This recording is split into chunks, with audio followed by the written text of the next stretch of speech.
Саламатсыздарбы, Политклиника медиасынын көрүүчүлөрү. Эфирде элдин талабы берүүсү. Аны мен Гулиза Эрмекова жана кесиптешим Алтынай Нурланова экөөбүз алып барабыз.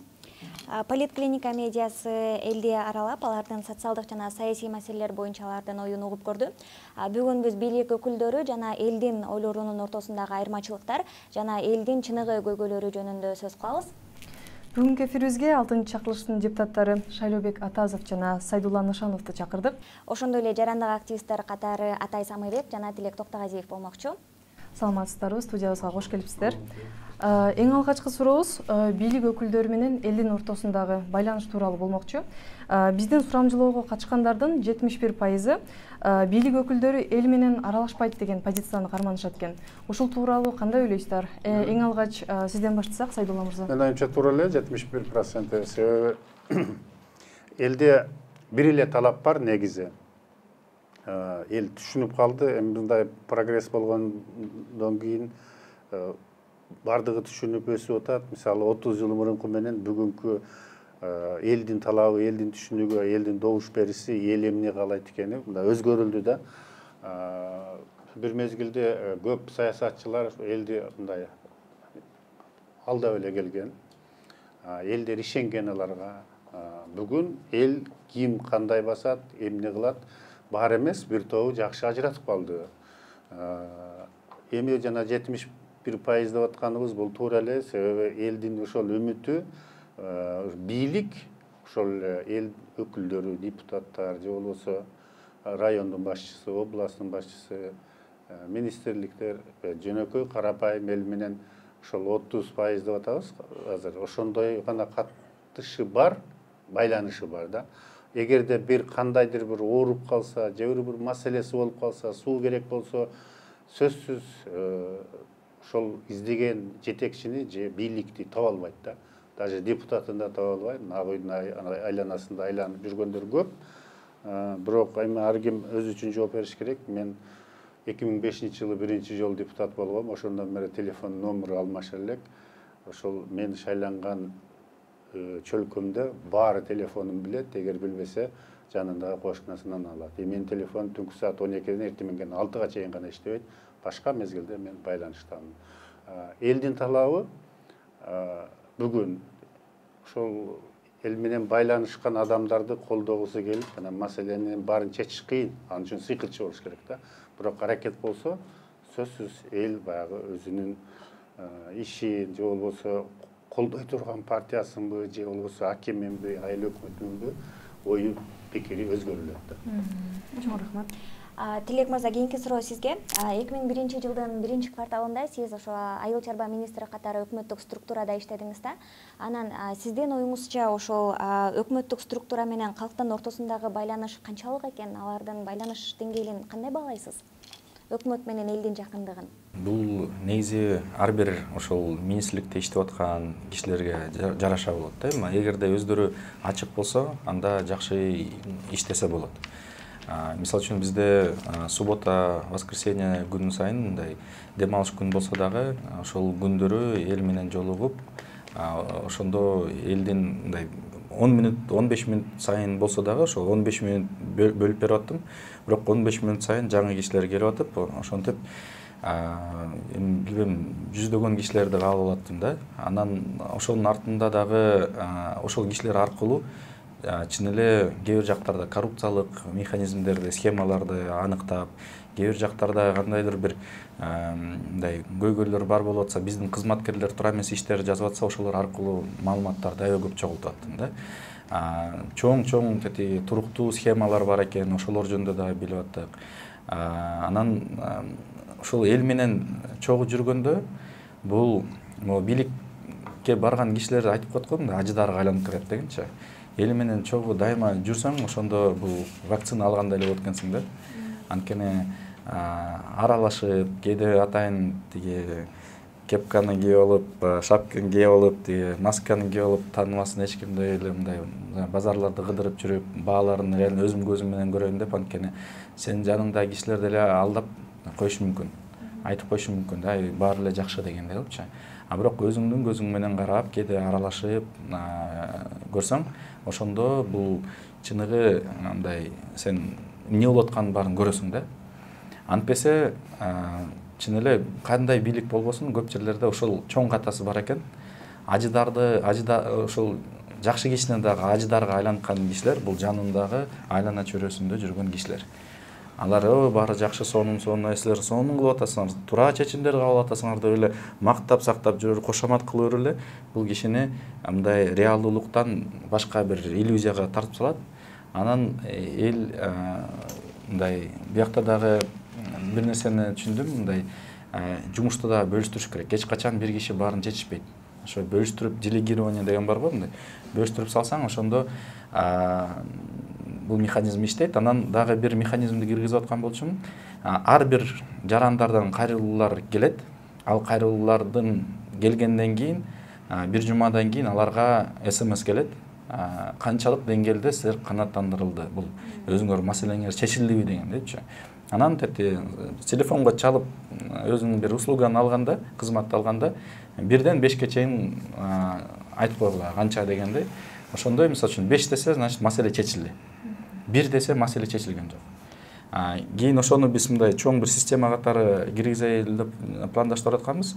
1 десе анда министрдин орун басары көңүл бурат. Дагы бир жумадан дагы бир жолу СМС жөнөтөбүз. Кайра 1 десе уже министрге чыгат да. Ошентип туруп, бул системалык деңгээлде ушул маселени чечип койсо болот. Бул жаңы технологиялар сөзсүз түрдө колдонуш керек, ошондо элдин дагы талаптары аткарылып калат да. Рахмат. Шалиев мырза, негизи сиз кандай ойлойсуз бул боюнча? Негизи эл менен бийлик өкүлдөрүнүн ортосундагы байланыш кандай? Байланыш туруш керекпи дегеле? Эл менен бийлик өкүлдөрүнүн ортосунда байланыш болуш үчүн бийликте отургандар элди сүйүш керек. 3 кызыл дипломду алып келип, мамлекетти гана урдаштуу үйрөнгөн болсо, элди сүйбөсө, ал жетекчи чыккынчы болуп чыгат. Мындайлар бизде азыр көп. Эгер биздин мамлекетте коррупционер элдин казынасына кол салгандарга биз мыйзам кабыл алганда колун чаба турган. Бүгүн миңдеген адамдар бир колу жок жүрүшөт эле да. Ошон үчүн эми руханий балуулук жок болуп калды да кээ-бирки жетекчилерде. Аларды эми коркутуу жолу менен биз жазалашыбыз керек. Ал эми эл менен бийликтин ортосунда дайым тыгыз байланыш болуш үчүн ар бир депутат, министр элди сүйүш керек. Ошондой эле элдин көйгөйүнө диагнозду кое билиш керек. Бир адамдын бөйрөгү ооруп атса, анын көзү ооруп атыптыр десе, ал маселе чечилбейт да. Ар бир тармакта өзүнүн кесибинин ээсин алып барып койсо, ошол адам ошол тармакты сүдүрөп кете алат да. Сүдүрөп кете алат. Рахмат. Атай мырза, сиз дагы билишибизче 2017-жылы Шаар демилгеси коомдук фонду менен Кыргызстанды аралап, ошол Кыргызстандагы элдердин көйгөйлөрүн билип, ошолор жөнүндө изилдеп чыгыпсыз. Сиз эмне дей аласыз? Негизи эле эл менен бийлик өкүлдөрүнүн ортосундагы байланыш бекемби, бекем эмеспи? Бекем болсо канчалык? Чоң рахмат. Бул ушул 2017-жылы 2016-да башталган бул иш.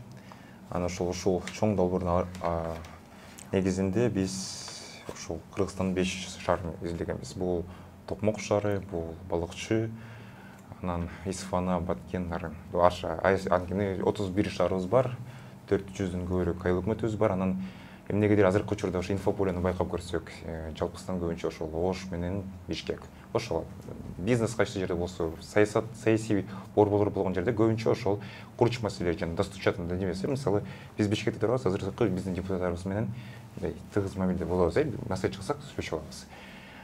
Бул жактан биздин эң негизги максатыбыз, мен өзүм ошол шаар пландачумун, шаар жана аймактарды өнүктүрүү боюнча адис болгондуктан, ошол социалдык инфраструктура жагында мындай мамлекеттердин деңгээлери, жолдордун деңгээлери, суу камсыздоо. Жалпысынан ар бир адам жакшы сапаттуу жашоого укуктуу.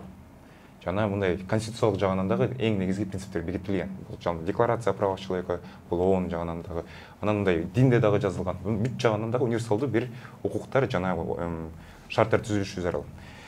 Биз ушул шаарга баргандан кийин мен өзүм чет өлкөдө окуп келгем, бул Түркия менен Португалияда. Анан мындай аябай чоң диссонанс болду.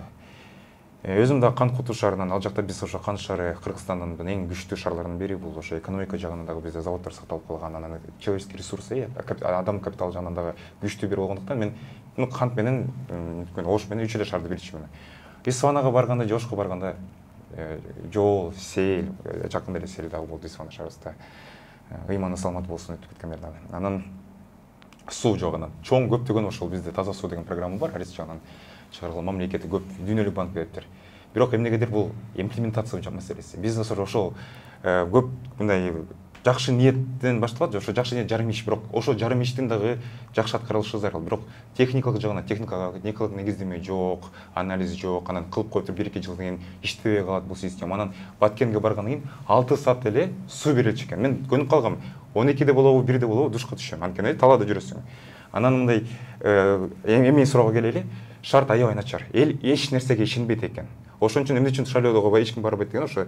Анткени эмне не Шайлообек Агай, не мен, не Тулек байке булар бла деп өз арасында өзүнүн интригаларын кыла берет. Бирок биздин мен суу маселени 30 жылдан бери чече албай жүрөт дейт. Же жол, же жарыктандыруу жок, же балдарыбыз мындай. Балдар азыр үмүт эмне? Баткенде орус мектепте, Токтогул мектеп атындагы мектепте сатылган атында 52 киши бир класста отурат. Кыргыз мектептерде мындай 25-30 мындай. Эмне үчүн? Анан анализ кылдык, картаны чийдик, бизнес кандай. Эң өнүккөн бизнес бул биринчи чайхана, экинчиси контрабанда, үчүнчүсү бул балдар аябай эле ооруп суу жок, бул дары-дармек. Төртүнчү болсо бул авиакасса. Анан балдар менен сүйлөшөсүң, сурамжылык кыласың, балдар мындай тил үйрөнгүлө деп биз миссионер болуп бардык да, агартуу болуп эле айланайын, бул Кыргызстанда өнүктүрүшкө кетипсиз, биз болбосо биз жаштар келатат, там бийик тоодо жашап жапыз болуп эле биз оңосо заманауи болот деп. Тамам десең келечекти жаркыган тазалыктан баштап үйдөгү деп. Сонун демдеген бардык. Эмнегедир жок, Кыргызстан болбой калды. Бул 14-15 жаштагы балдар жаңы өзүнө эң биринчи сүйүт, билбейм, биринчи 2 китеп окуган. Анткени инфополе эмне? Саясат. Жегенек лепешка менен каранан. Анан кандай үмүт балада үмүт болуш керек. Биз ар бир адам бай болобу, оштук болобу, бишкектик болобу, кеминдик болобу, ар бирибиз бактылуу болгубуз келет. Анан эмне үчүн бактылуу? Бул көңүл маселеси. Жөн эле келип туруп балага көңүл берип койсоң, же сизге келип, жакшы прическаңыз бар экен, аябай сүйүндүм көргөнүңүзгө дегенде, бул биз өзүбүздөн ошол динде болобу, жалпы универсалда бул адамга адам керек. Бул нерсе жок болуп атат. Бул нерсе бул асман менен жер болуп атат. Ошон үчүн ишеним жок, коммуникация жок. Эл менен бийликтин ортосундагы маселелерди кантип жакшыртабыз деген маселеге дагы кийин токтолобуз. Азыр болсо агай сизге негизи ошо сурамжылоого катышкандардын көпчүлүгү депутаттар шайланаарда эле бизге келет, анан депутаттар эл турмушун аралабагандыктан алар элдин көйгөйүн билбейт. Ошон үчүн 5 жылдан мурун кандай болсок, азыр деле турмушубуз ошондой, эл турмушу жакшырбай эле деп айтат да. Анан ушул маселенин канчалык чындыгы бар? Негизи эле сиз депутат катары элге канчалык жакынмын деп ойлойсуз? Мени сурамжылоо кылышыңар керек да. Ошондо мен өзүм айтсам мактангандай болуп калам да. Мен макулмун да. Биз азыр кече мурда күнү мыйзамды кабыл алдык да шайлоо боюнча. Анан баягы бир аялдардын квотасы деп коелу. Бул льгота, квотанын айырмасы негизи жок да. Льготасы деп коелу. Бүгүнкү мыйзамда, бүгүн биз иштеп аткан мыйзамда 4-чү аял болуп катталыш керек. Жаңы бизге сунуш болгон мыйзамда 3 болгон экен, ар бир 3-чү. Анан парламенттеги аялдардын 90% ушул өзүм гана өтсөм деген ойдо экен да. Оказывается, ар бири өзүн гана ойлойт экен. Анан мен сунуш кылдым.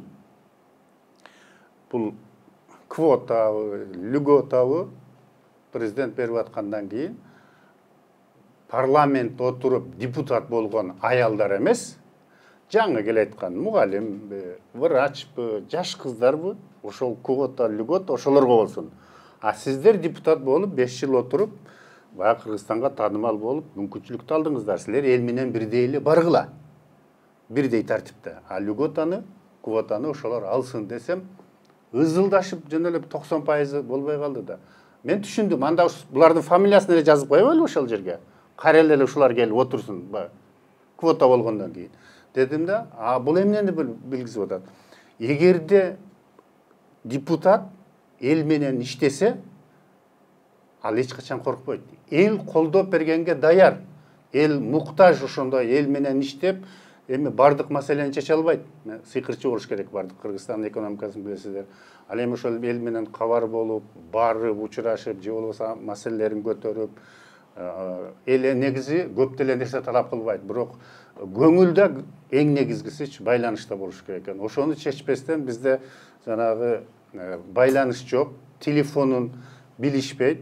Мен ойлойм, депутатка сөзсүз телефон чалганга өзү жооп бергенге биз жеткиришибиз керек. Биринчиси, мен мисалы сүйлөп атсам, азыр телефонум турат, сүйлөп атсам, же болбосо чогулушта отурсам жооп бере албайм, бирок мен түшкөн телефонго кайра чалам. Кимсиң бул деп. Мына Кыргызстан боюнча айткыла, мен телефонума чалып туруп, андан но мезгилде мага жооп бербей койду, кайрылып жооп бербедиң деген адам жок. Эми жөн каралап айтышы мүмкүн, биз бирок баягы бизди обслуживать эткен эмеге, сотуу компанияга айтсак, ал жерде көрсөтүп берет, кимге мен жооп бербегеним. Ошондуктан мен ар дайым кайтарам, элге ошонго муктаж, кыйын болуп атат да эл. Себеби эмне үчүн былтыр революция болду? Ушул эл менен парламенттин байланышы жок. Негизинен партияга добуш берет. Партияда 300-500 миң долларга бергендер алдына турат, кызбы, эркекпи.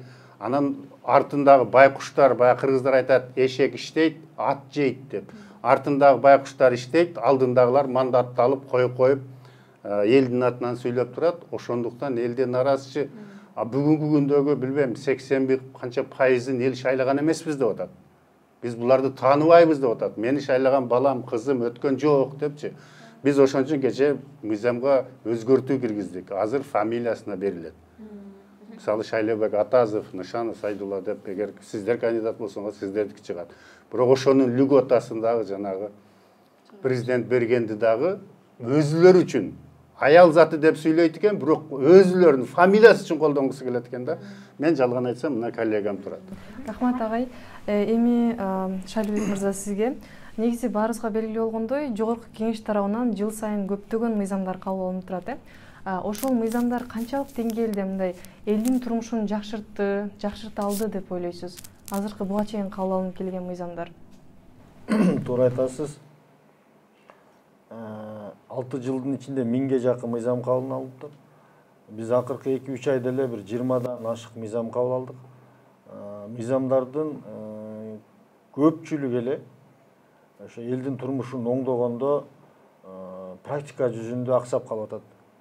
Ошон үчүн парламентке шопурдун, телохранительдин, дагы бир кошоматчы помощниктин тизмеси менен келген депутаттар эмес, парламентке эл өзү дайындаган, фамилияга добуш берген, билимдүү, адискөй депутаттар келиш керек.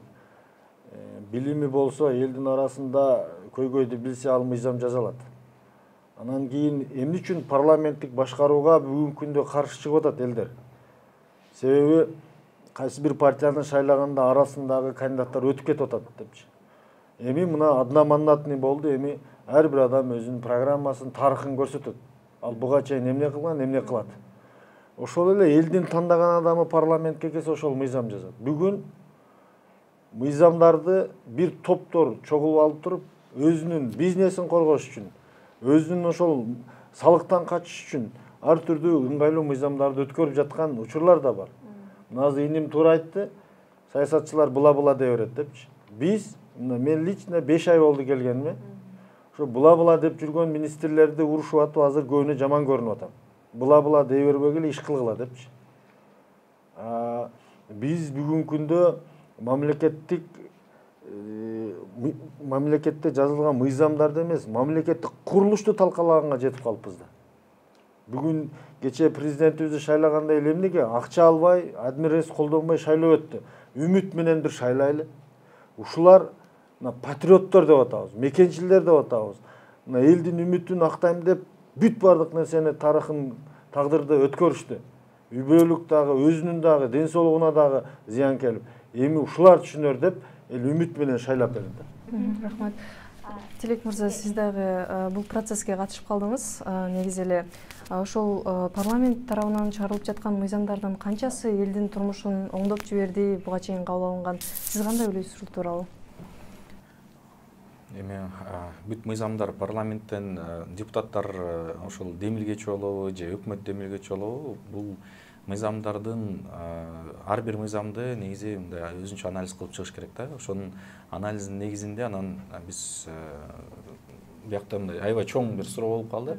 Ошондуктан эми биз өзүбүз демилгелеген кээ бир мыйзамдарды айта кетсек, мисалы үчүн ошол эле балык чарбаларды өнүктүрүү боюнча мыйзамдарды демилгелегенбиз. Ал мыйзамдар мисалы үчүн Кыргызстанда 600 000 гектар суу аянтчасы бар болуп атса, бизде араң эле 8 000 тонна балык өндүрүлөт да бир жылдачы. Ошол эле Арменияныкы 2600 эле гектар суу аянтчасы бар, бул бизден 230 эсе аз. Бирок 20 000 тонна бир жылда өндүрөт да. Биздин потенциал ошол эле форелдерди эле өстүрсөк $3 миллиард бар, чийки зат кезинде эле. Эгерде аны кайра кесип өндүрүп эметип кетсек, бул андан дагы көп болот да. Ошол бир мыйзам аркылуу биз жана мамлекеттин барьерлери бар болчу экен, өкмөт тараптан коюлган. Ошолорду мындай бошотуп, азыр мүмкүнчүлүк ачып берди да. Аны да бир жаңы өкмөттүк токтомдорду кабыл алдырып, дагы ошо механизмдерди жакшыртып кетиш керек. Бирок эң стратегиялык маселелер ошо чечип бердик да. Анткени 97-жылдан баштап бул балык чарбалар боюнча эч кандай мыйзамдар өзгөрүлбөптүр. Андан тышкары дагы ошондой эле үрөн чарбаларды субсидия боюнча 30% мамлекет төлөп берет дегенде киргиздик. Ал эгерде ага чейин ошо мындай будайга эле бар болот атса, азыр болсо бүт бул азык түлүк коопсуздук группасына кире турган үрөндөрдү субсидия кылганга мүмкүнчүлүк бар болуп атат да. Андан тышкары мисалы үчүн биз президенттин жарлыгына дагы киргизе кеттик. Президенттин айыл чарба өнүктүрүү боюнча жарлыгын 90%-ын биздин команда жазып берген да. Анын ичинде ошол эле скважиналар бар, бизде скважиналар бар, мына суу жетишпей атат деп атабыз. Ошо скважиналардын көбүнчөсүн мындай ишкерлер, фермерлер өздөрү деле акча салып, ремонт жасап, иштетип кеткенге даяр.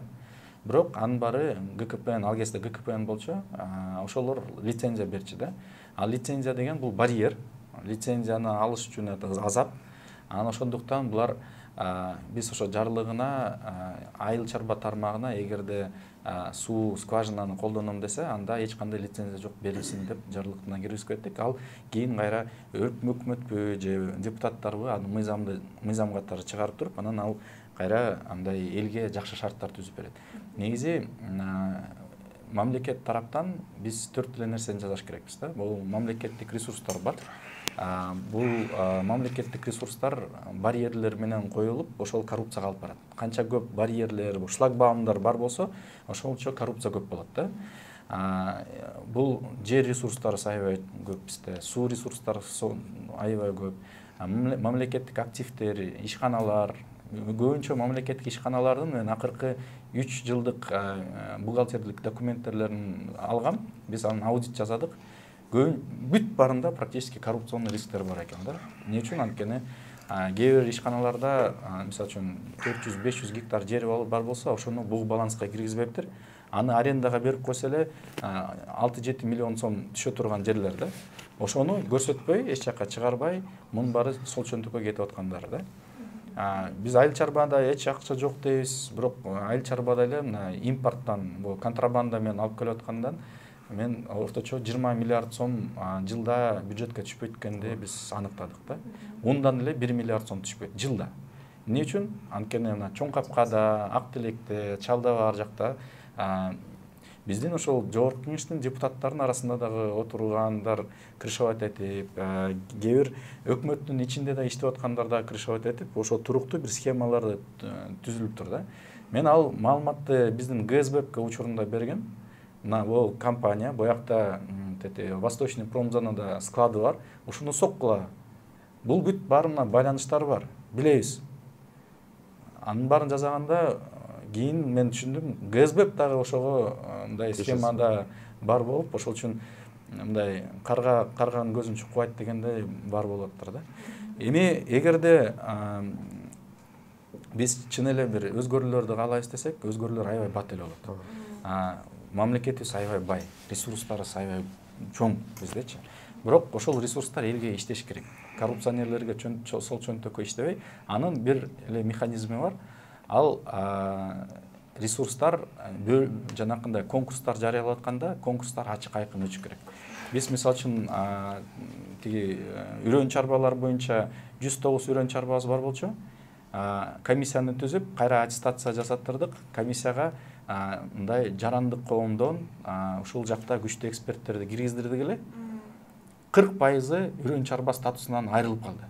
Анын ичинде азыркы Марипов премьер-министрдин үрөн чарбасы айрылды. Азыркы айыл чарба министри Аскар Жаныбековду кайрылды. Ага чейин булар ар кандай жолдор менен ушул статустун ээлеп алышыптыр.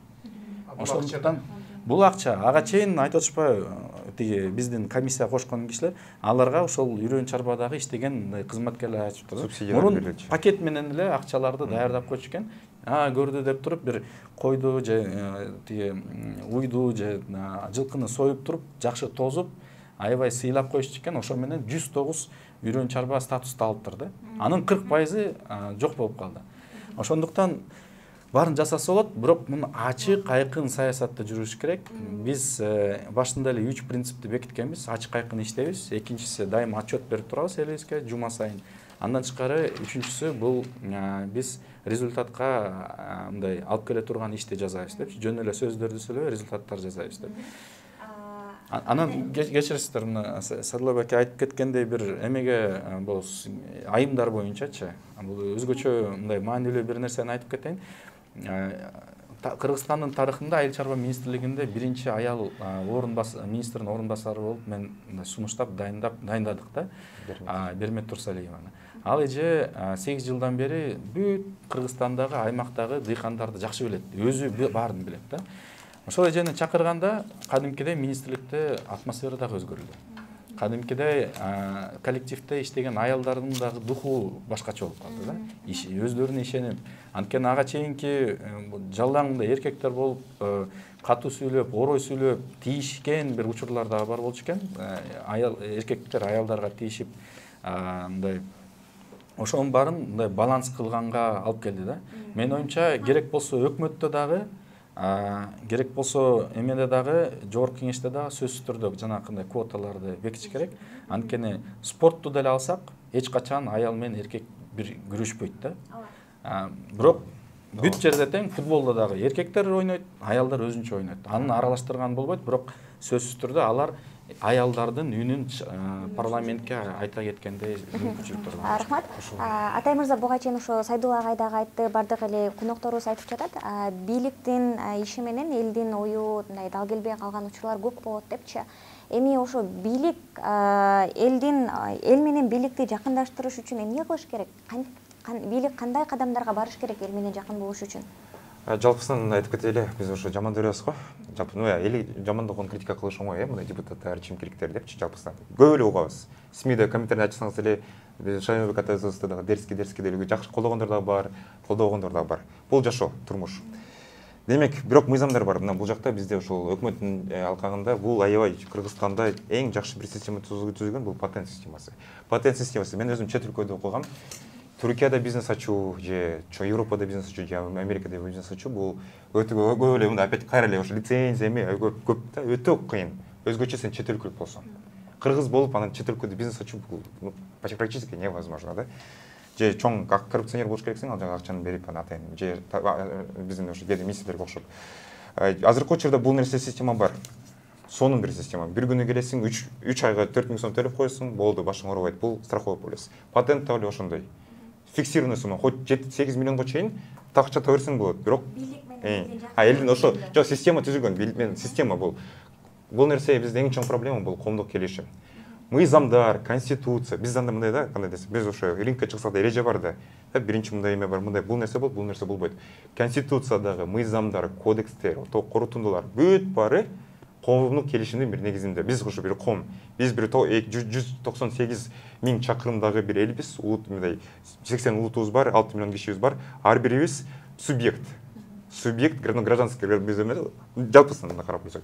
Бирок ошол арасында бизде мындай элибиз дагы проблема бар, элде дагычы. Кандай проблема? Укук дегенде кеделер укук билгендер өтө жакшы билет, анын өзүнүн укугун коргой берет да. Өзгөчө депутаттар да өзүнүн укугун коргойт, өзүнүн эмесин же министрлер. Бирок милдет деген нерсе бар.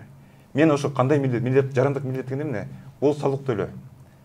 бул мисалы тимеле шайлоого баруу, бул мисалы там табиятка аяр мамиле кылуу, тарыхка мамиле кылуу, келечекке умтулуу, мындай кандай мурас. Мен азыр ойлоном, балам жок, бирок мен менин балама кандай бир мурас калтырам. Уялам да, честно говоря. Азыр табиятка барсаң эле баары жаман. Элден дагы башташ керек.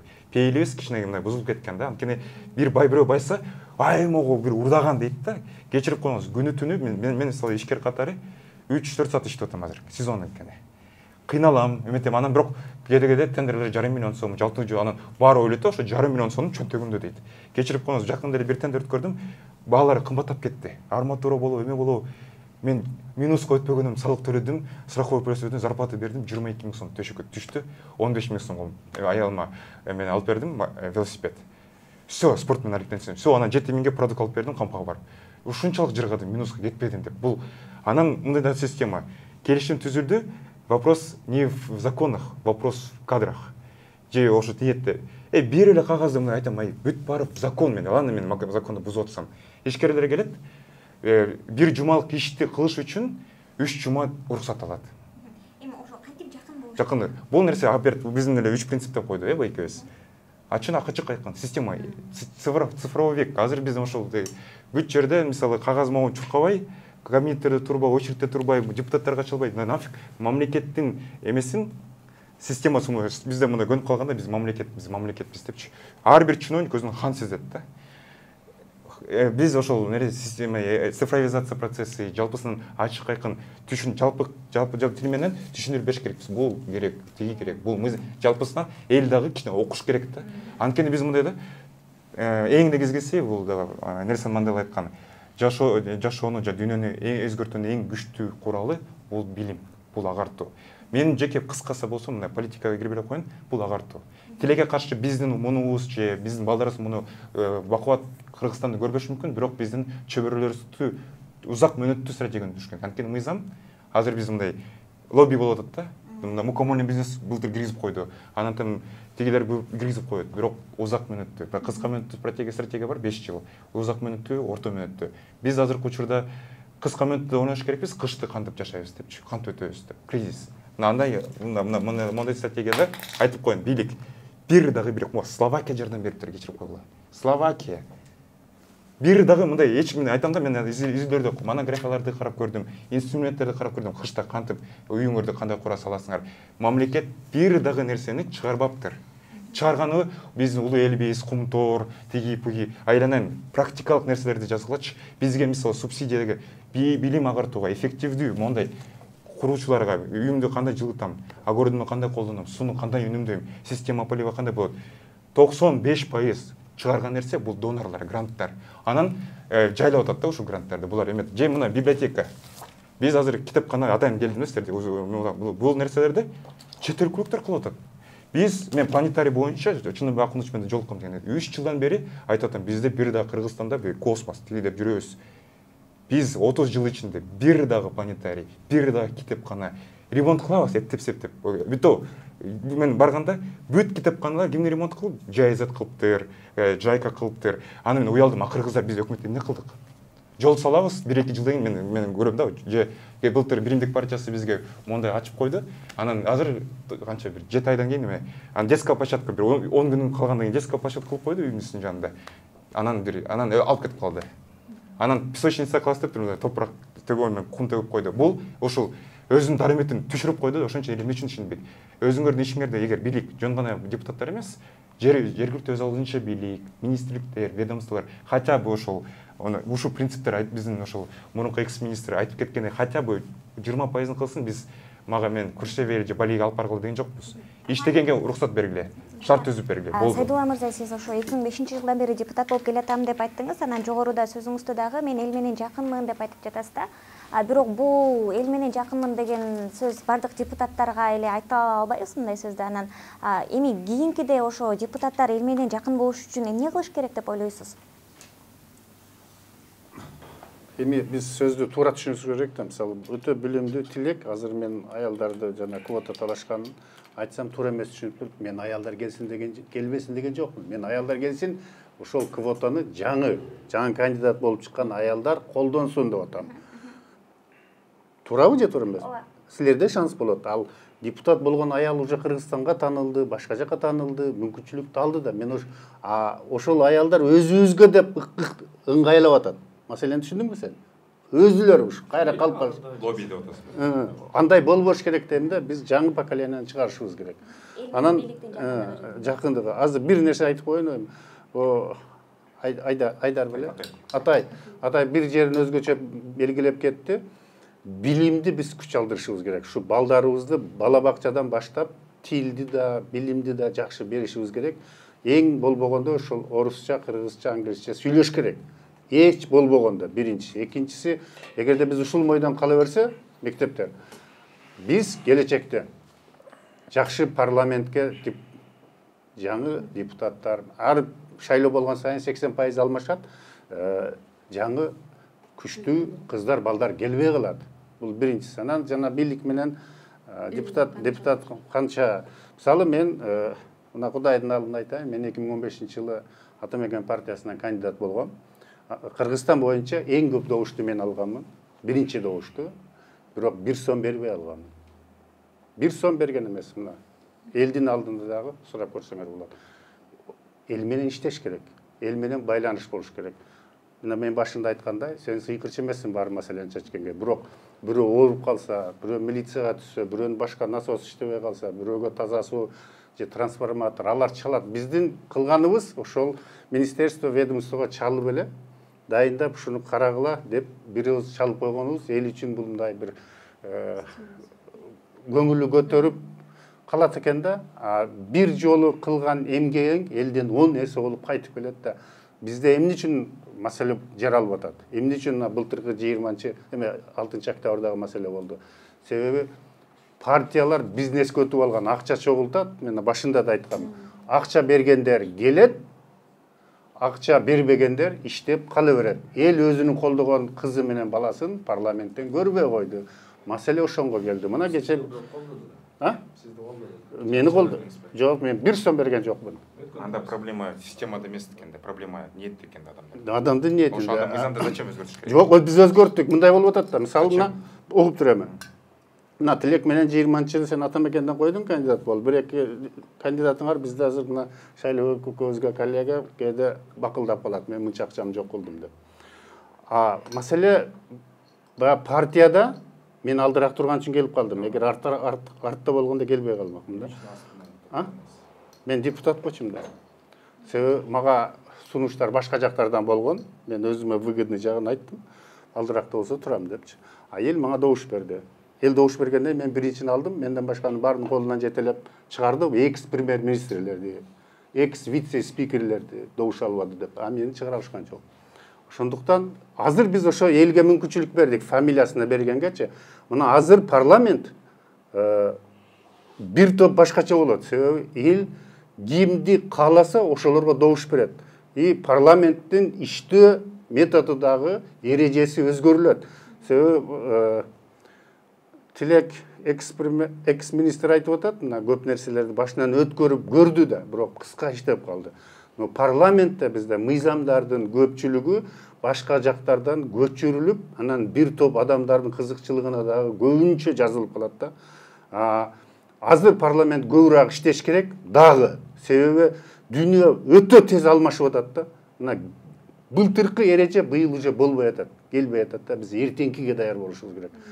Коом өзгөрүлгөн сайын депутаттар тоже мындай тез өнүгүп, ошону түшүнүп, анан баары 120сы суроо берип, убакыт өткөрбөстөн, ар бир фракциядан болуп 3-төн 2ден берип, жылышыбыз керек да. Биз ошондо алдыга жылабыз. Анан мына өнүккөн өлкөлөр, ошол Англияга барып, мен парламенттин 2 жолу барып катышып келдим. Жаңылбасам 420 депутаты бар экен. 8-10 эле катышат. Ошо специалисттер бар да, ар бир направление боюнча, профил боюнча. Бизде баары эле бардык профил боюнча специалисттер баары суроо берет. Космоско учам десе дагы, кардын үстүнө көмүрдү чаш десе дагы, жол курса дагы, больницадагы операцияга чейин эксперттер баягы көп жыл ошол жерде катышып иштегендей суроону берип отура беребиз. Биз жылалбай атабыз да ордубуздан. Бир жылып кетсек кетип калабыз. Азыр эми бир жакшы үмүт бар. Азыр мына интернет колдонуучулар, анан коом өзү көп талаптарды алдыга түртүп берип атат. Ошол эле кээ бир СМИлер ошол Азаттык башкалар көп анализдерди жасайт, анан ыргытат коомгочу. Биз ошолорду окуганда ошол областтагы күчтүү адистерден 1000 эседен кара жагындагы ак жагында көрсөтүп берип атат да, биздин өсүшүбүзгө бул чоң жардам берет. Эгерде эл өзүнүн мыктыларын шайлап бере турган болсо, коом ошону талап кыла турган болсо өсүш керек. Өсүп кетебиз да. Мисалы, мамлекеттин башчылары, президенттери да 20 жыл мурун келсе иштей берген. Азыр келсең 2 жылдан кийин эл талап кылып атат. Же маселени чеч, же кет. Все. Башка вариант жок. Ортодо боло албайсың. Мисалы, 10 чечим кабыл алсаң, 7 жакшы болушу мүмкүн, бирок 3 провал болот. Көзүң ачык эмес да бардык нерсени билген. Бирок президент ошондой чечимге барыш керек. Теңинен көбү элге пайда алып келген проект болсо, эл колдоп турат. Анан эч не жаман көрүнбөйүн деп эч нерсени чечпесең, тоже эл эмне кылат? Ет дейт. Ошондуктан азыр коом ушунча өсүп атат, өтө тез өсүп атат.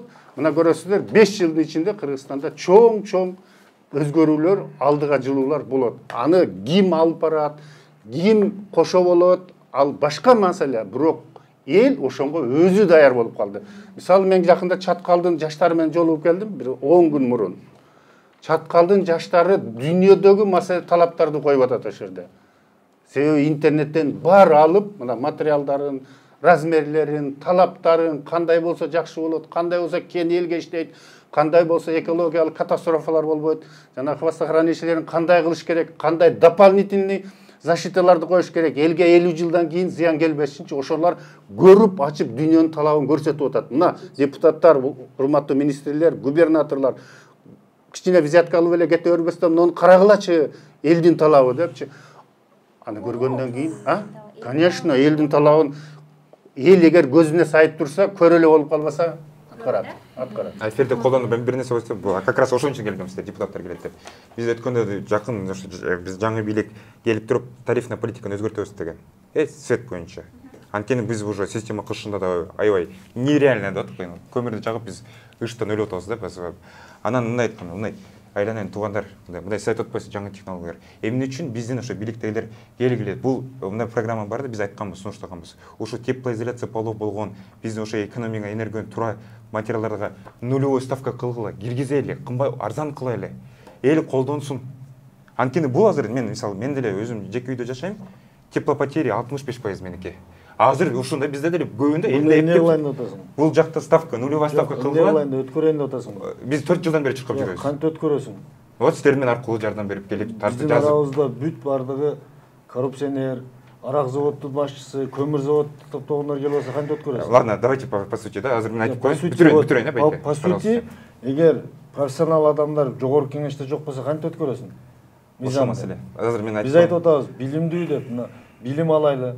Күндө окуйлу. 2 жылдан бери биз баардыгыбыз телефондо онлайн окуп атабыз, мектеп менен университеттер. Мына сентябрдан дагы онлайн окуйбузбу же барабызбы деп ошону коюп атабыз. Эми сабак шогун ачки таккан, кызыл диплом менен чет өлкөдөн бүтүп келгендерди биз парламентке алып келишибиз керек, министрликтерге коюшубуз керек. Анан кийин силер агартуу жасайсыңар.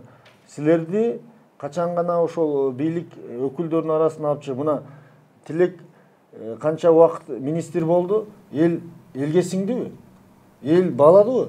Бул барып ошол айыл өкмөттүн арасындагы койчуман менен же кетменчи менен баарлашып кете алдыбы? Убакыт беринчи. Же сага окшоп үстүнөн асманда жүрүп бир нерселерди түшүндүр алып өтүп кеттиби? Мүмкүн бул элден да 20 жыл алдыга кетип калгандар. Рахмат.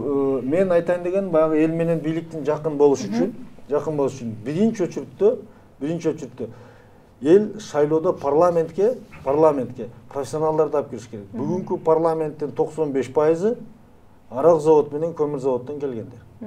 Бүт ошол мыйзамдарды жактап отурушат. Бир мына окшоп көтөрөм дегендерди өткөрө албайсың, эгер биз мындай кеткен болсок. Экинчи маселе, эл менен бийлик жакын болуш үчүн, азыр Сайдулла Камылович туура айтты. Эртең Токтогазиев деген фамилияны эл шайлаш керек, мисалы. Билимдүү балдарды апарамыз. Сенин фамилияң ким эле? Самыйбек. Самыйбекти шайлаш керек. Анан эл өкүлүн апарып алган ошолор мыйзам жазат. Бүгүн биз катып калган системаны, талкаланып калган системаны оңдой албай атабыз азыр. Талкалап, мына эмне сиздердин алдыңыздарда 5 премьер-министр келди. Бүгүн кылган кылмыштарына жооп тата албай атабыз. Алар дагы сенин 10 эсе көп билимдүү болушкан. Фамилияларын айтпай эле коеюн. Макул билем. Бардыгы Москвада качып жүрүшөт. Агай, ушул жерде сизге суроо. Негизи эле биз бир нерсе айтып коеюн. Биз бири-бирибизди бөлбөш керекпиз да. Мен айтып коеюн. Почему дарыгы сетка электричествону айтып коеюн аткам. Ошол эле нерсени мен энергетиктермен да сүйлөшөм. Айтышкан, блин, бизде өзүбүз уже популисттик решение болуп калды, биринчи колдогон. Анан кайра эле жок, бул тарифный политиканы өзгөртпөйбүз. Бул трагедия. Бул азыр мен тесттерде, мини тесттерде карап көргүлө, биздин үйлөрдө энергия системаны карап көргүлөчү. Спец катары. Корутундарды силерге окшотуп бир 6 ай электр энергияга алып барып туруп, энергетика министри кылып койсо, анан мынага окшоп түшүнөт элең дагы. Бир эки. Жок, мен сизге каршы чыккан жокмун. Жок, мен практика жүзүндө көрүшүң керек. Бул досум Айдардын айтканында туура, Атайдын айтканында туура да.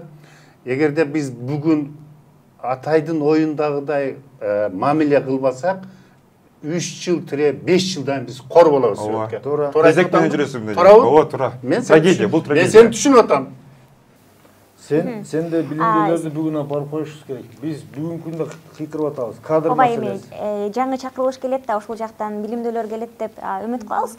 Сизге эле билимдүүлөр эле эмес, элди сүйгөн патриоттор келиш керек. Билимдүүлөрдүн жарымы Америкада качып жүрөт, сууну кечип өтүп кеткен, жарымы Москвада качып жүрөт. Ага, ошо сизге суроо, билимдүүлөр сүйгөн кадрлар керек. Билимдүүлөр боюнча ошол биз ошол сурамжылоо жүргүздүк деп атпайбызбы?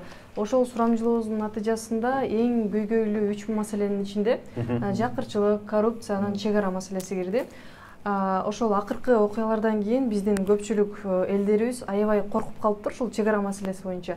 Негизи сиз азыркы учурда бийликтин чек ара жөнүндө алып жаткан чечимдерин, жасап жаткан кадамдарын кандай деп баалайсыз? Негизи туура жолдо чечилип жатабы? Ушул тууралуу бир аз оюңузду айта кетсеңиз. Чек ара бул биринчиден күчкө салып эмес, дипломатиялык жол менен чечилиш керек. Переговор жолу менен, сүйлөшүү жолу менен өлкө башчысы мына коңшу мамлекеттерге барып сүйлөшүүлөрдү жүргүзүп атат. Өзбекстан, Казакстан дегендей. Эми ошол жерде сүйлөшүүлөр жүргүзгөндө бардык тараптар эске алынып, комиссия иштеш керек. Ал эми Баткен боюнча, Баткенге өзгөчө макам статусун берүү боюнча мына азыр 2-3 айдан бери талкуу жүрүп, кече 3 окуудан кабыл алып бердик. Ал жерде ошол чек арада жашагандардын айлыгы, аларга берилүүчү көмөк льготалардын бардыгы каралган да, салыктан бошотуу боюнча. Эми бул жерде биздин министрлер кабинети ал жерде иш менен камсыз кылып, анан сырткары аскер кызматы жана ички иштер министрликтерин дагы каралганбыз, ошол боюнча чек арага көңүл бурулат.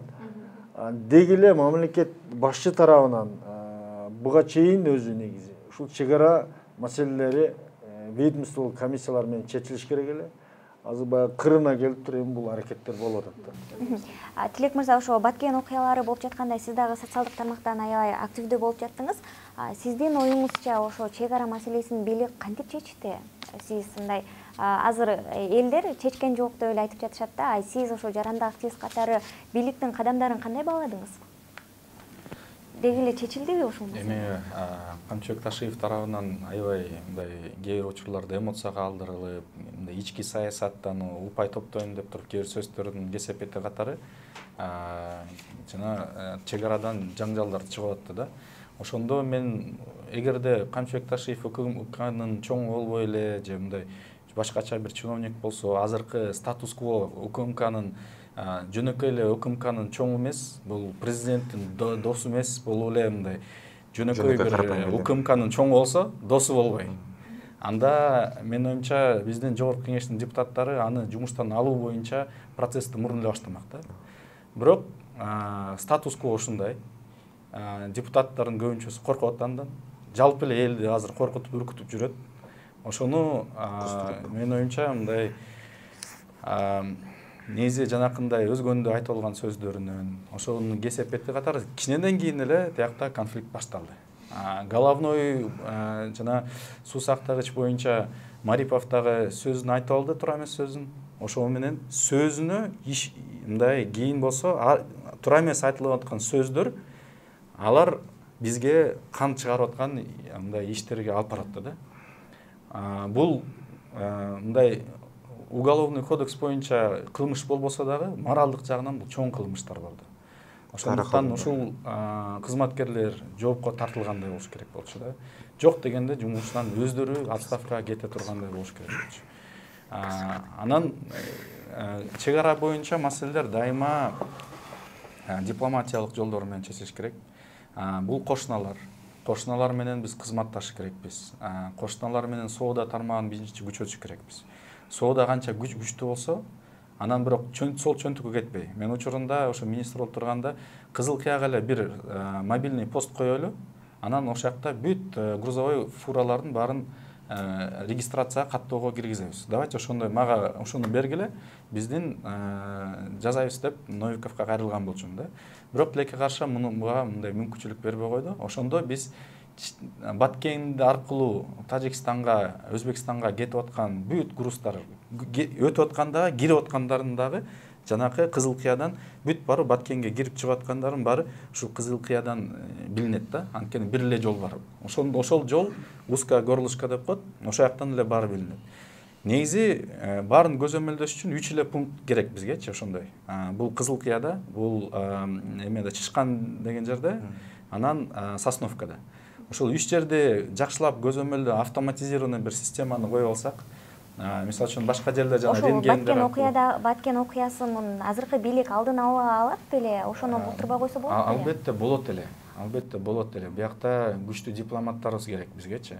Күчтүү дипломаттар барып ошолор чечип, сүйлөшүп, андан тышкары жанакындай контрабанда маселесин дагы өздөрүнүн жеке кызыкчылыгын четке кагып, мамлекеттик кызыкчылыгы үчүн мындай иштейбиз десе, ошондо контрабанданы токтотсо, бүт баарын ачык айкын жүргүзсө жакшы болот эле да.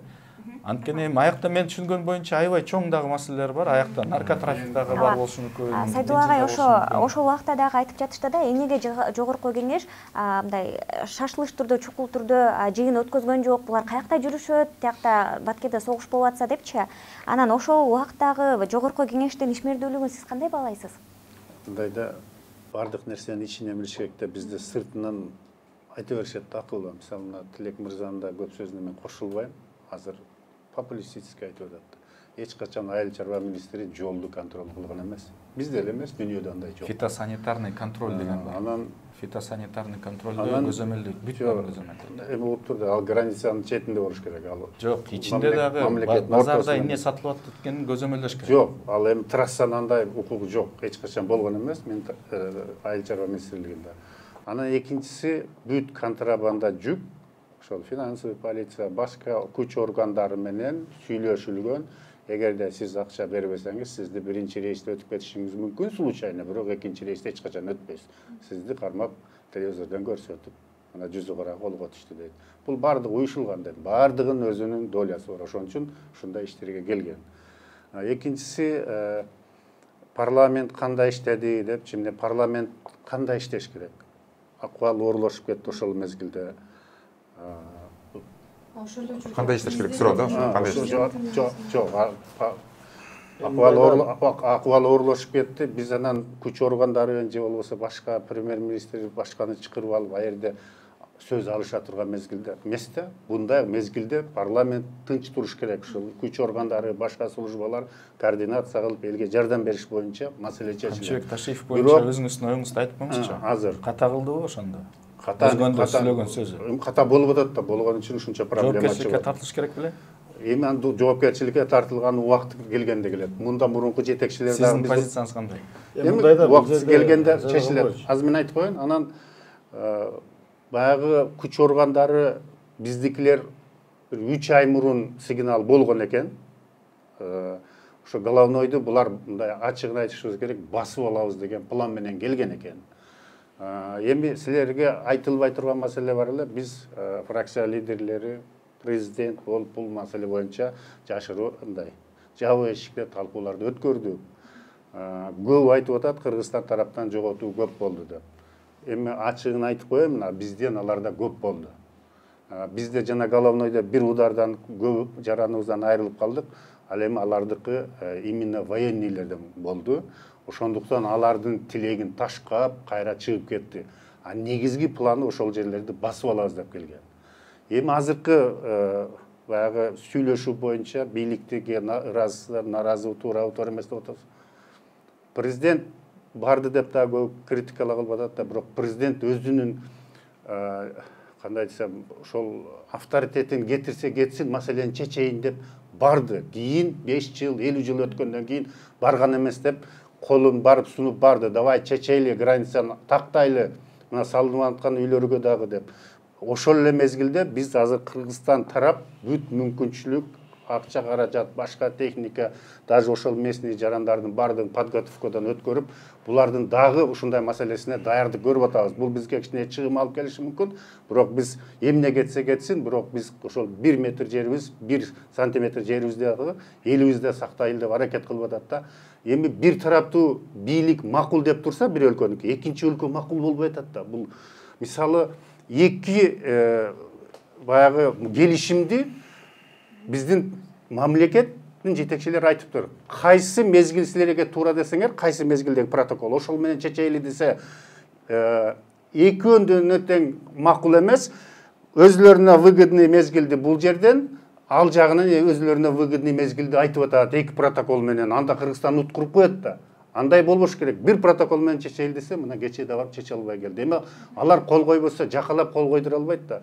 Биздин жетекчилерди дагы ушундай мамлекеттер аралык кыйынчылык болгондо эл, политиктер колдош керек. Биз ансыз ута албайбыз. Эгер начар жер болсо, Ташиев деп мына Телек мырза айтып атат, кемчилдиги болуп атат. Иштеген адам да болот. Может быть, андан да көп болушу мүмкүн. Но азыр мына ошол эле коңшулар менен маселени чечпей, биз почти согуш алдында турабыз, билинбеген менен.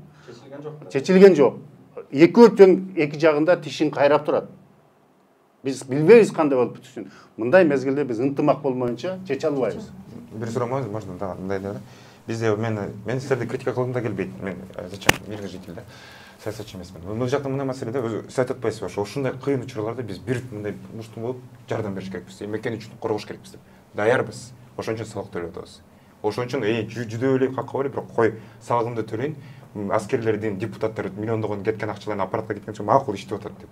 Силердин миллиондогон чыгымдар көп. Эң көп жеген администрация президента, парламентке. Эмнегедир суроо, система өзгөрдү, эмне үчүн ошол акча силерде ушунчалык көп кетип атат? Бир, экинчи, өрт өчүрүүчү болуп атпайсыңарбы? Алдын ала мен айтып атам, Алянанын туугандар, эмне үчүн бул популисттик чечим болду? Биринчи, дедик, көтөрөлү, өзгөртөлү. Бул эл мындай да, кымбат болсо үнөмдөйт. А бизде чын эле электричество аябай дешевый. Кичине мону айтабыз, альтернатива беребиз. Элим кичине кымбат атабыз, бирок буларга биз субсидия киргизип, силер азыр 10 миң турган нерсени, котелду 20 миң турган, 15 миң кылып берели. Крисев программа болду, 700 миллион берет. Системасы мурунку президенттер бүт талкалап кетти, кантип оңдойсуз? А мурун деп айта бербейм да. Мен келечек, давайте келечек жөнүндө. 5 жыл мурун. Сөзүңдө полиси. 4 жолу саясат жөнүндө сүйлөдүм. Саясат деген эки түрү бар.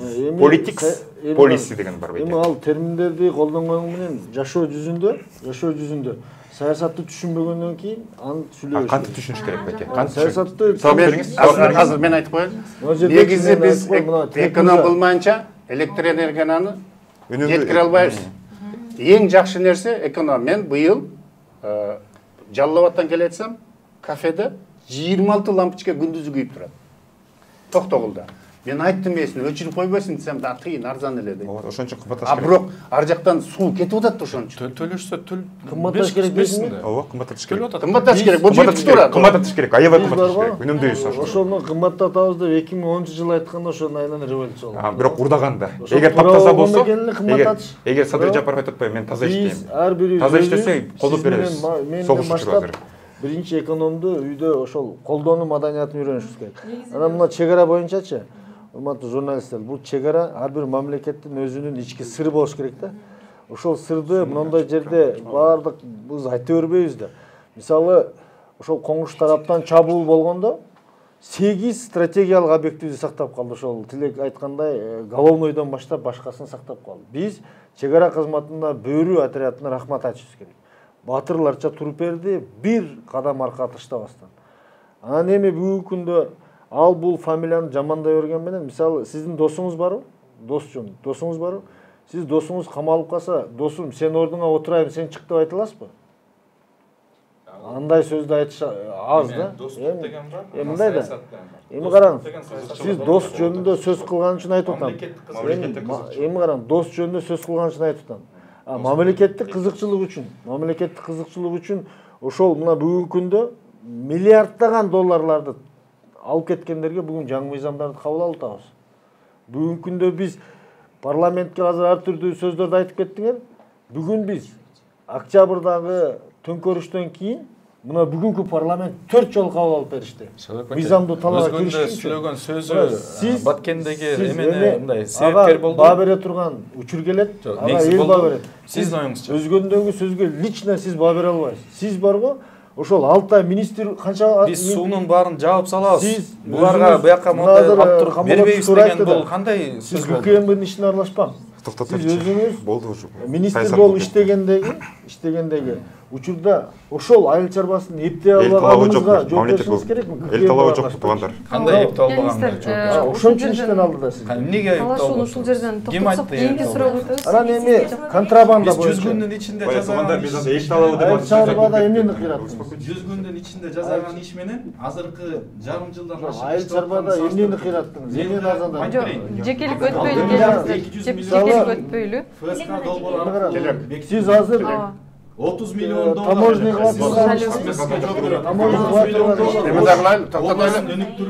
Акыркы суроо. Кооз сүйлөгөн менен иш болбойт. Силер силер суроо бердиңер, мен силерге жооп берем. Силер мага ошол ГКМнын башына Мен силерге айтып атам. сүйлөгөн сөз болсо ага сиз баа бергенде сот эмессиз да сиз. Депутат катары. Сиз сотсуз катары. Силер баан саясий бааны бериш керексиз. Силер айтып атасыңар, Системалык кызматкерлер тура эмес иштер жасаса, саясий бааны бааны бериш керексиз. биз берүүчүлөргө берип атабыз, беребиз. Бийликте күчтүү болуп тургандарга бере албайсыңар, а мындай эптеп жүргөндөрдү Тилек болсо мырза, коркуп бересиңер. акыркы Силер бар суроо. ар бириңер өзүңөрдүн тарыхыңарды карашыңар керек. Акыркы суроо. Айыл чарба министрлигине канча теплицаны көтөрдүңүз? 6 чакырылыштын иштөө Сизди мөөнөтү Бадырым бара деген жатат. аттан башка көтөргөн үчүн барган жокмун. Шайлоо мырза, бизге уруксат бериңиз. 6 чакырылыштын Теплицаны көтөрөм деп барбадыңызбы? Жок, Ким айткан? теплицаны давайте бүттүк, бүгүн биз теплица Өзүм кызыкчылыгым үчүн барган. Элдин талабы жөнүндө сүйлөшүп атабыз. 6 чакырылыштын депутаттарынын иштөө мөөнөтү бүтүп бара жатат. Эми ошол сиздер ошо 6 чакырылыштын депутаттары катары кайсы ишиңиздер үчүн мындай сыймыктанып айта аласыздар жана кайсы ишиңиздер үчүн мындай нааразы болосуздар ошо 6 чакырылыш үчүн? Эми мындай сыймыктана турган эч нерсе жок. Бирок нааразы боло турган да эч нерсе жок. Депутаттар колунан келишинче аракет кылды. Ошол эле былтыркы 6 октябрдагы стабилдүүлүктү алып келишибиз мен оюмча бир чоң алдыга элибизди мындай бөлүп жарбай ызычуулардан токтотту. Бүгүн бул күлкү болушу мүмкүн, бирок 10 жылдан кийин булга баа. Тилек мырза, сиз кандай ойлойсуз ушул боюнча? Негизи эле ошол 6 чакырылыштын депутаттарынын мөөнөтү бүтүп баратат. Сиз кандай бааладыңыз? Кандай иштешти негизи эле? Жок, эми бааны тарых өзү берет. Тарыхтын алдында да. Кайсы ишине сиз оң баа бердиңиз дагы, кайсы ишине нааразы болдуңуз? Эң көп жаныңызды кейиткен кайсы иш болду жана кайсы ишине оң баа бердиңиз? Эң негизги чоң катасы бул азыр парламентаризмди. Парламент өзүнүн күчүн жоготуп алды да. Парламентаризмди талкалашты. Президенттик бийлик үчүн добуш берип коюшту, өздөрү азыр кайра кыйналып жүрүшөт да. Президенттикти биз берген жокпуз, эл тандады да. Мен Сиздин элдин тандоосун алып азыр аласыз. силер деген даже өкмөттүн ичиндеги баягы сөзүңүзгө жооп бериш керек да. жооп беребиз. Силер мисалы үчүн аканит дегенде чыгарып алып туруп дүйнөлүк деңгээлде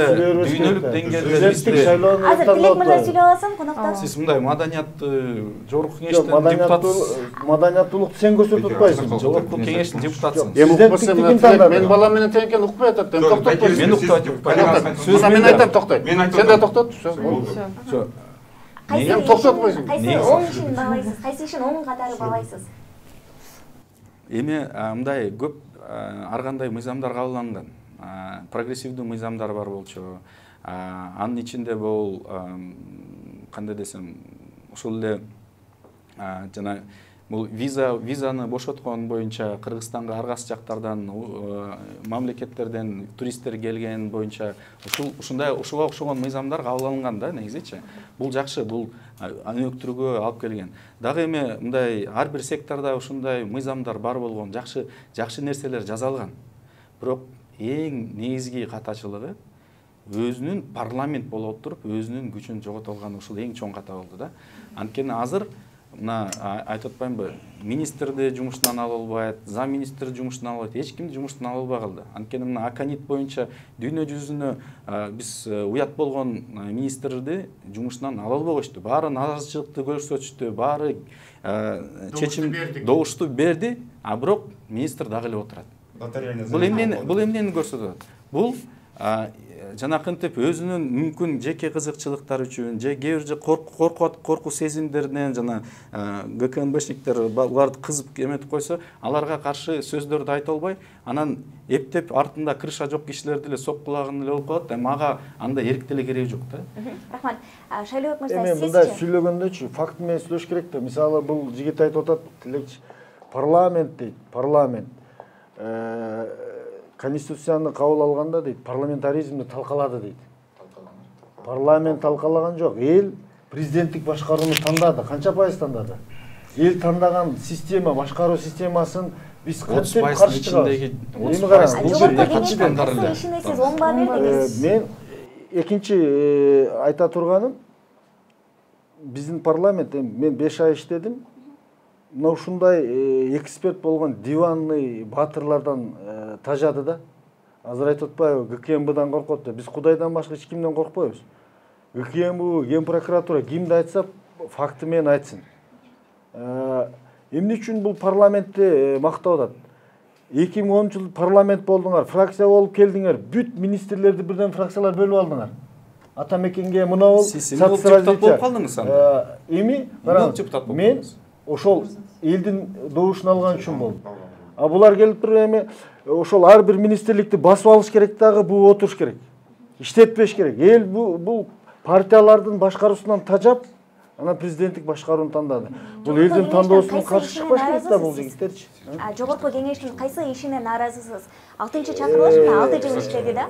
Мен 6 жыл биринчиден иштеген жокмун. Мен айта турганым, мына эң чоң мен ыраазы болгонум, бүгүнкү күндө шайлоо мыйзамы кабыл алынды.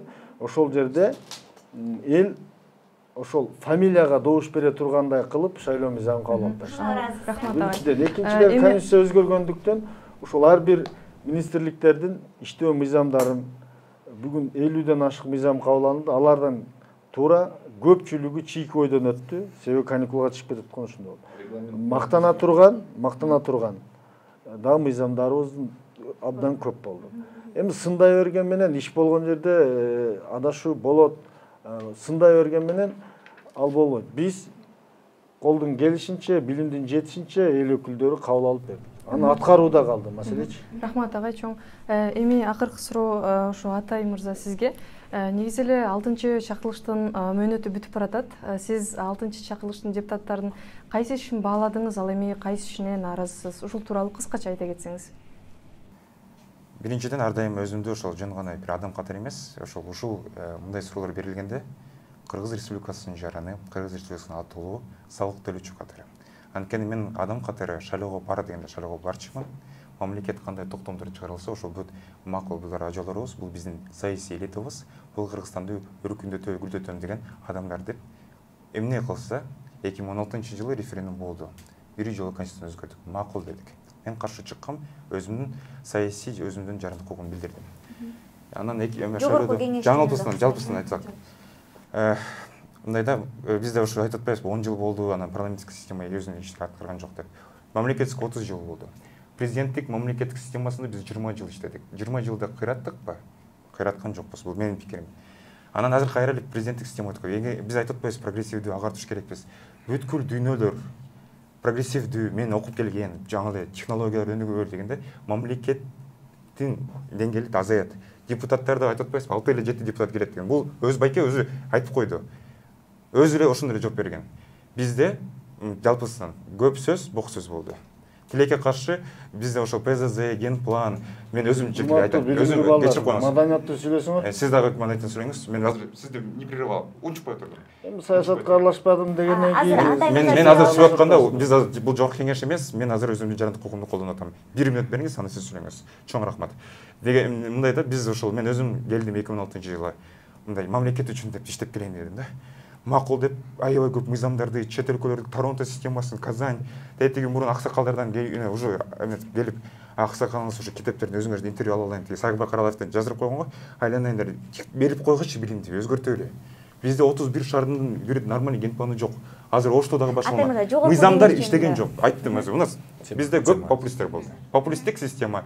Тилекке каршы ушул 60-чы кырылыш биздин парламент системасы үмүтүн, элдин бийликке үмүтүн, парламент система үмүтүн тилекке каршы менин жеке пикирим боюнча, жеке мен адаммын.